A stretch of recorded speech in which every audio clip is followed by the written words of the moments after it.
Hello, hello, hello, and welcome to the Coaching Corner with me, Jamilah, aka the IEP Coach. If you are new to the Coaching Corner, welcome. We're so happy to have you here. Every Tuesday, we go live at 6:30 p.m. Eastern Standard Time to talk about all things special education, and we always have time for Q&A. So, if I am new to you, my name is Jamilah, aka the IEP Coach, and I am the founder and CEO of the IEP Coach LLC. We are an education consulting company, and we specialize in providing professional development and coaching centered around the nuances of being special education teachers to SPED teams, SPED teachers, and paraprofessionals so they can thrive and not just survive in their roles. And that's just a little bit about what we do at the IEP Coach. Again, thank you all so much for coming to the Coaching Corner. Our topic for this evening is your end of year IEP checklist, because we are in June. I know some of you have your school year is done. Teachers, shout out to you all that are finished, but some of our educators are still, they hanging on by a thread to make it through the rest of this year. So we're going to talk about your end of year IEP checklist, okay? All right, and before we get started, I just want to remind you about our newsletter, the IEP Insider.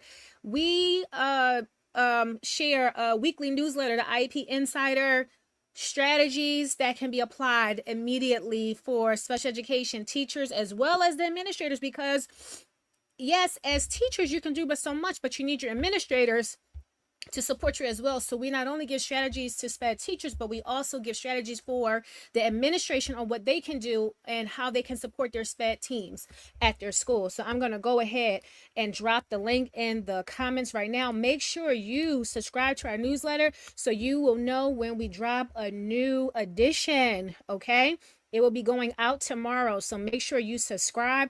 If you are tuning in on our Instagram page, you can click the link in our bio and see it click the link in our bio and you can subscribe that way, okay? So make sure you are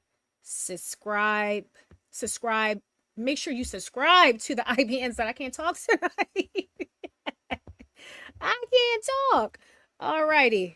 And also, our Because of Her exclusive audio series has been released.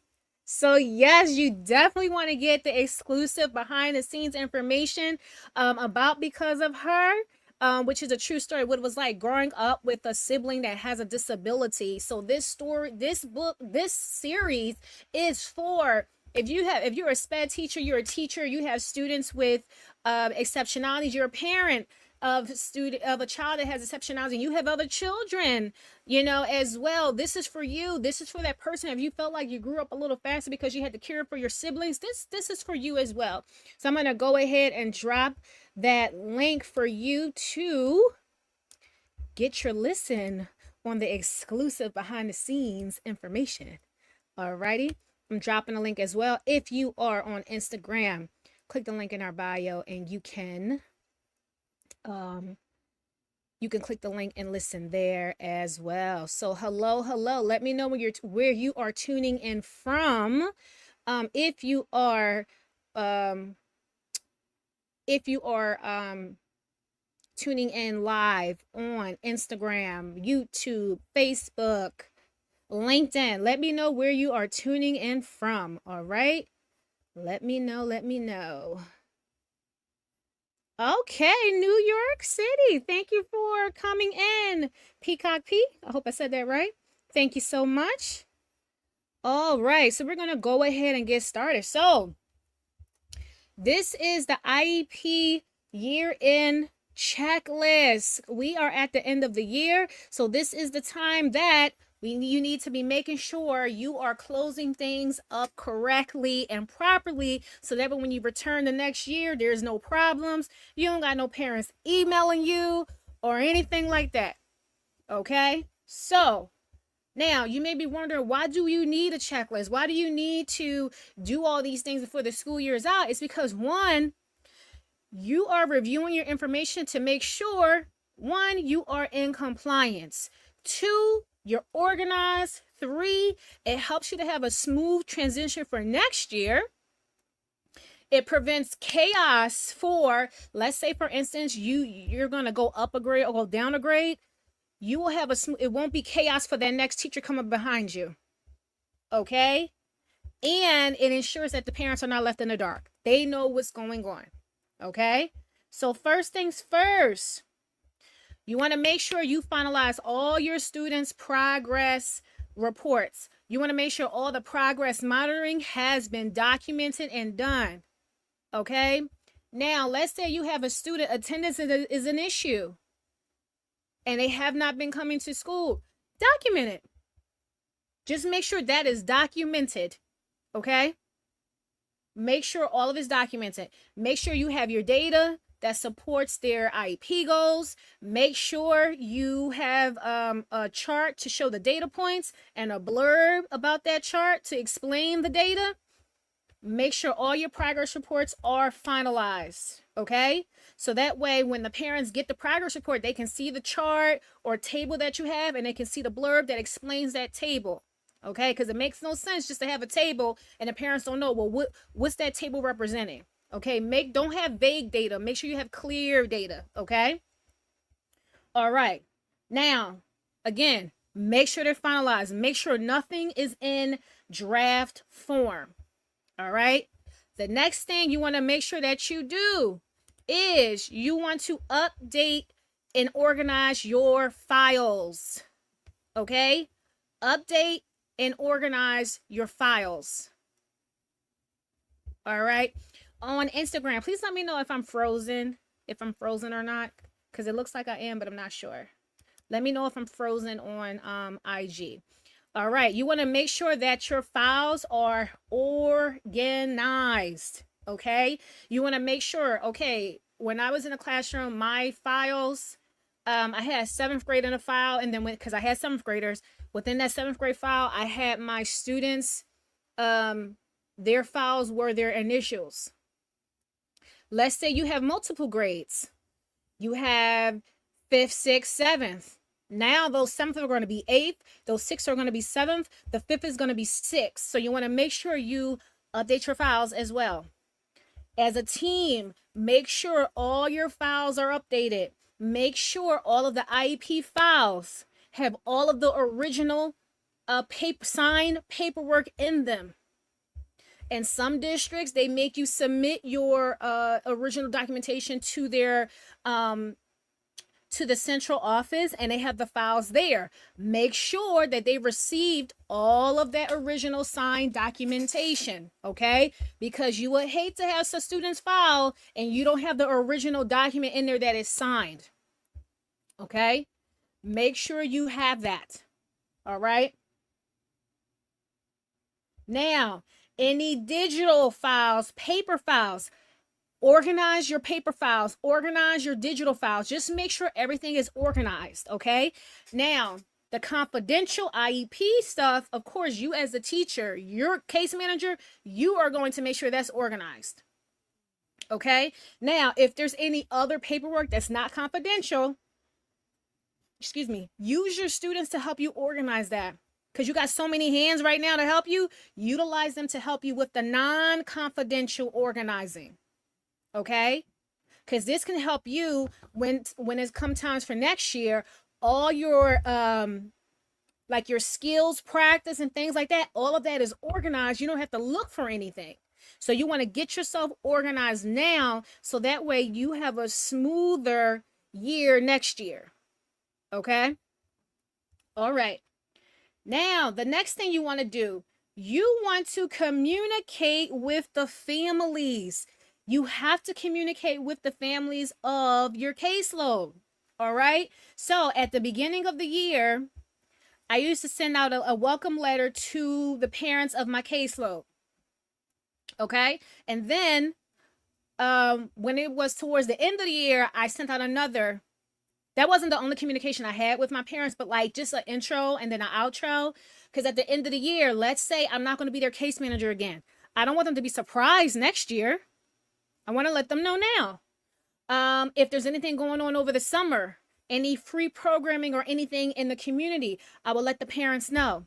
I let the parents know, hey, if your student is moving up to the next grade, this is going to be their new case manager, so forth and so on. If any related service providers were changing, I would let the parents know. So they're not surprised for next year. And I always gave them tips to support their child over the summer. Okay? So keep communication with your parents. Don't have them in the dark. Let them know. Some of you are moving on. Some of you are leaving your schools for bigger and better things. And congratulations to you if you are. But let your parents know. Don't have them thinking you're coming back and you're not. Okay? I know that may be a little tough, but you definitely need to let them know. Let them know of any changes that will occur in the next grade. Let parents know that, because sometimes some parents may think that, oh, you're taking away a service from their child, or you're taking away something, and that's not the case. It's just things are different from elementary to secondary, or from middle school to high school. Let them know about the transitions that are about to occur. Okay? Also, make sure you send them all the final progress reports. Okay? Also get them from the related service providers. All the final progress reports, the parents should get them. They're either going to be emailed to the parents, or you can send it home with the student. Now, any of your students that will be doing ESY, inform the parents about ESY. And ESY stands for Extended School Year. Okay? Make sure you let parents know about that if the student qualifies for extended school year. All right? Okay. Now, this may be hard for some depending on how busy the end of the year is and if you have enough staff. If you can collaborate with next year's team. So like I was 7th grade. I would communicate with the 8th grade. I was a 7th grade. I was the itinerant emotional support teacher, and I also taught English. So the 8th grade itinerant emotional support teacher who taught English, we communicated. We would meet up. My principal, her principal gave us permission to link up so that way we could meet. So that way she knew about the kids coming in to 8th grade. Okay? If you're able to do that, do it. If you can't physically meet, perhaps send an email. Just to introduce yourself. Let me tell you about the students that you'll have. If you have any questions, feel free to contact me. Just to give them like a snapshot of the students that they're getting, the type of support that the student has. Okay? And then also this helps with like, especially if they're going to another building, or just going up in the grades. You want to have some type of communication with next year's team. Okay? And last but not least, pay attention to your students that qualify for ESY. Everybody don't qualify for ESY. Okay? So make sure you pay attention to your caseload, your students who qualify for ESY. Make sure all the information, if you work at a school district, normally the case manager will get all the work together for the summer and then submit it to the central office, or sometimes they have an ESY coordinator who will collect it from the case manager. So make sure you pay attention to what the student is going to be supported in the ESY program, or which goals they're going to be working on, and make sure you compile work for that student to work on during the ESY program. Also, will they be getting any of their related services in the ESY program? And also communicate that with the parent. Okay? Schedule time to work on ESY stuff so you're not scrambling. All right? All right, so let's do a quick recap. All right, you want to make sure all your progress reports, all your progress monitoring is finalized and you submitted those progress reports to the parents. You want to make sure you have a chart or table of your data and a blurb to explain that data. You want to make sure you update and organize your confidential files and your non-confidential files, okay? You, the case manager, you're going to organize the confidential files. You're going to make sure all of this finalized signed paperwork was sent is in the student's IEP folder, because all original signed documents should be in that folder. Depending on where you work at the school district, some is in the principal's office, and in some districts it is in their central office, and you have to send the original paperwork through the school mail system so that it can go to the central office. Okay, you want to make sure all of your skills practice, whether it's digital or paper, get that organized. You can organize it on a computer. Have your students organize the papers for you, all the non-confidential stuff, because you have all those hands to help you. Utilize them. You want to communicate with your family. So again, share the final progress report. You want to make sure you let them know about anything that's going on over the summer, any changes. Hey, if you're leaving the school, or you're moving on, make sure you let them know so they don't expect you to come, so they're not looking for you next year. Okay? Talk about things that they can do with their child over the summer. And then also, if the student is doing ESY, communicate that with the families as well, and have a nice end of the year message. You also, if you physically can meet with next year's team, so you guys can collaborate. You can talk about your incoming students, what has worked, what hasn't worked. If you can't physically meet with them, send an email. Okay? And last but not least, check on the ESY status of your students, whichever students qualify for ESY. You want to make sure you have all of their work compiled and ready to go if you have to submit it, or if you need to just hand it off to the ESY coordinator. All right. Now it's time for Q&A. Do we have any questions? And it is all right if your question is not about IEP end of year checklist. You just have a SPAD question. Feel free to ask away. Ask your questions. Let's see, what questions do we have? I'm giving you a moment to get your questions together. I know it takes a minute to type them out. So while I'm waiting for you to type out your questions, I just want to remind you that to subscribe to our newsletter, the IEP Insider, where we give actionable tips and strategies for special education teachers as well as the administrators that you can apply right away. All right, so I want you to subscribe so that way you're the first to know when the new edition drops. I am dropping that link in the comments right now. So make sure you subscribe. If you are on Instagram, click the link in our bio and you can subscribe to our newsletter. Okay. All right. Also, our Because of Her exclusive audio series, it is out. I am so excited for that. So guys, I'm about to drop that link. Definitely get the behind the scenes information behind the book. That book was truly a labor of love. So please, that is for, again, if you love the book, you're going to get some behind the scenes information. This is for parents, if you have children with special needs and other children, teachers, if you feel like you've grown, and for anyone who's felt like they've grown up a little faster because they had to take care of their siblings, this is for you as well. Okay? So go ahead. It is absolutely free. Go ahead, and it's 6 episodes, and they're not super duper duper long.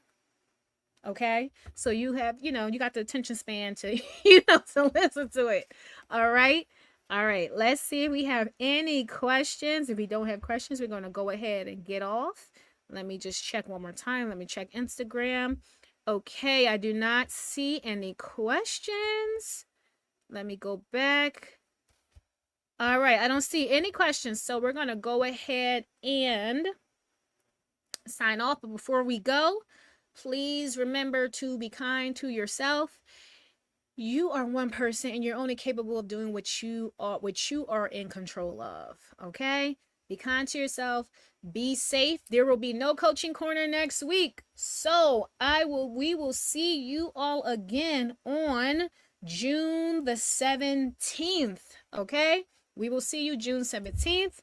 Be safe, and we see you all next time. Have a good evening.